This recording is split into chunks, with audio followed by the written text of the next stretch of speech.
So today we're going to look at how to deal with chromatic passing chords. This is something that comes up in a lot of tunes, and in my experience can be difficult to deal with when improvising and composing solos. Now this is something I've been working on myself with a tune I've been checking out lately called This I Dig of You by Hank Mobley. The song has a series of descending chromatic 2/5s. So it goes from D minor to G7 to C sharp minor, to F sharp 7, then C minor, F7, and finally landing on a B flat major 7.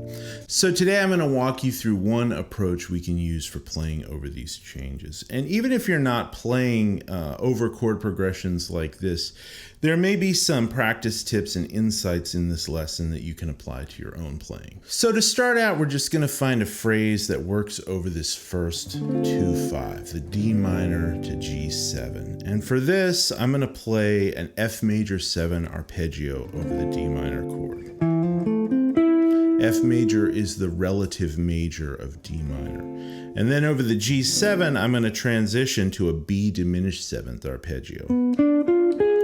B diminished is the upper structure triad of G7, and by playing a B diminished 7th chord over G, I get the sound of a B7 flat 9 chord. So then from here, I'm going to play a chromatic enclosure to target the minor third of the C minor chord, which is the next chord we're heading to. So all together,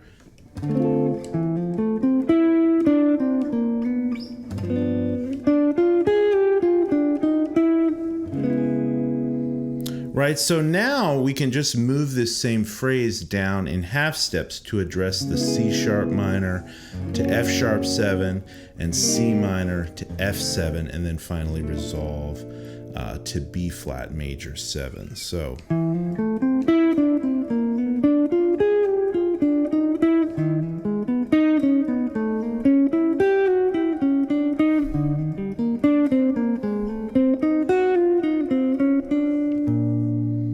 So here's what it sounds like along to the backing track.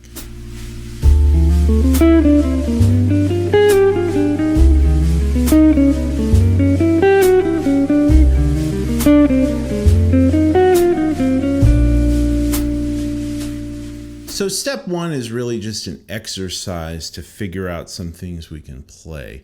Once we get comfortable with that, we can start making it a bit more musical by moving it around the fretboard. So for step two, I'm going to play the same exact phrases.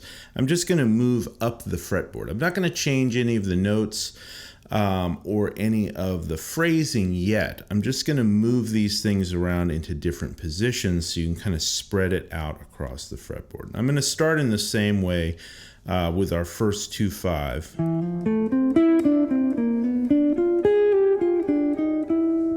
Heading to C sharp minor. Then from here, instead of moving down a half step, I'm going to move up an octave and play the same phrase, but up an octave heading up the fretboard.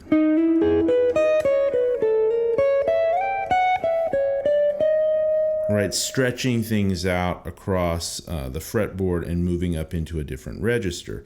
Then from here, I can play our third 2/5 right in the same position.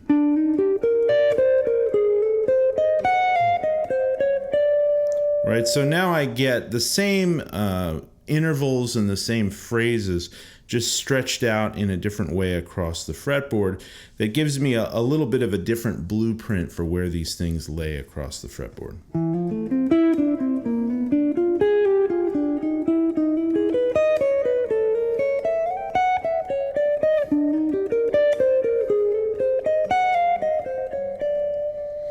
Let's hear what that sounds like along to the backing track.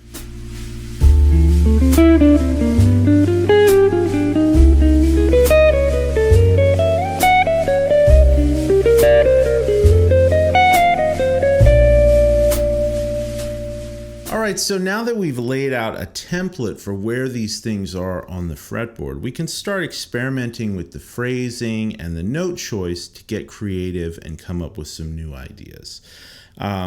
These basic lines are really just an exercise to kind of create a roadmap that you can then use to get creative. Now, this takes time, and you have to have enough vocabulary that you can pull from different things to play in different positions.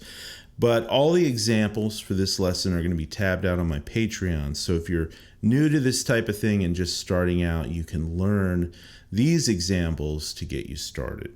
So for this final example, playing along to the track, I'm going to start out the same way we've started all three of these, with this same 2/5 line. But then from here, I'm going to change up the phrasing a little bit and keep those steady swung eighth notes going.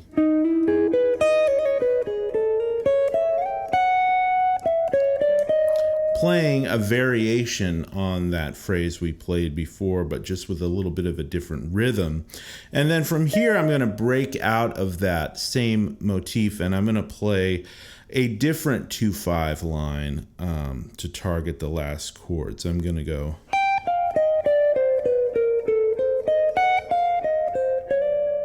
Right, so.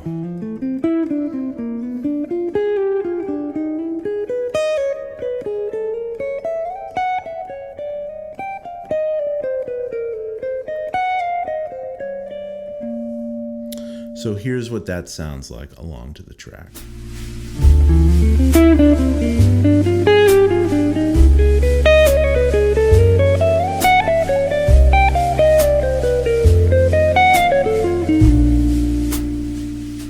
All right, so like I said before, these kind of chromatic moving chords come up in a lot of songs. And this approach of taking a simple line, moving it around in half steps, and then figuring out how to spread that out across the fretboard can be a great technique for discovering new things and finding new ways of navigating through changes like this. Other examples of these chromatic chords are songs like Little Wing or the tune Stormy Monday, which has some chromatic moving minor chords, right, where it goes from G7 up to A minor 7, B minor 7, and then down to B flat, and then finally A. Things like that, where you have these, half step moving minor chords. Or it could be dominant chords, it could be major chords, anything. But, these types of things sometimes can be problematic. You can wonder, well, what do I actually play over that? And just taking simple things like playing a major 7 arpeggio out of the relative major, right? And then just moving that around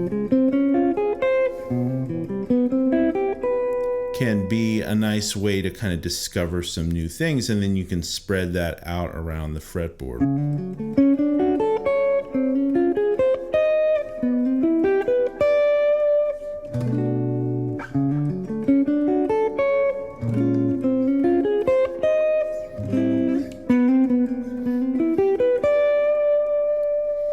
Right, so this is something you can experiment and something you may have come across with in tunes that you're already playing.